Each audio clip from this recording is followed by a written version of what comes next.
በቀን 7 ጊዜ አመሰግንሃለሁ ይላል።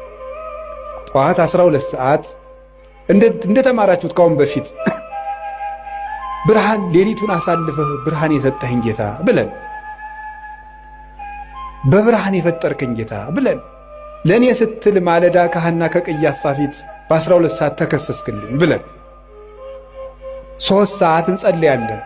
ሔዋን የተፈጠረችበት ቅድስት ድንግል ማርያም ብስራተ መላክን የተሰማችበት ለሁሉ ፍትህ የሚሰጥ ጌታ በ3 ሰዓት ከጲላጦስ ፊት ተከሶ የቀረበበት 3 ሰዓት 6 ሰዓት አዳም የተሳሳተበት የሰው ልጅ አይምሮ የሚደክምበት ደና ሲጫወት የቆየው ሰውዬ 6 ሰዓት ላይ ማዛጋት ይጀምራል። 6 ሰዓት አጋንንት የሚሰለጥኑበት ሰው የሚደክምበት ጊዜ ነው። አዳምም የሳተበት ጊዜ ነው። 6 ሰዓት ደግሞ እግዚአ ኩሉ ክርስቶስ የተሰቀለበት ሰዓት ነው።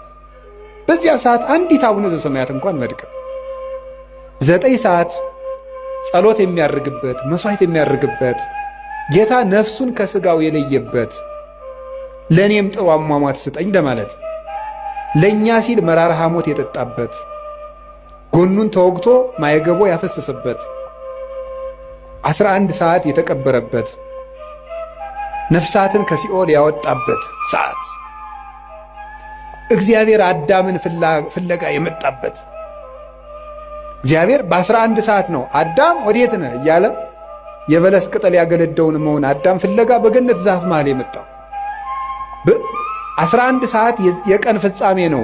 በዘመን ፍጻሜ መጥቻ አድንሃለሁ እያለው ነው። ስለዚህ በ11 ሰዓት ጌታዬ ሆይ እኔንም ፈልገኝ ብሎ መጸለይ ይፈልግ።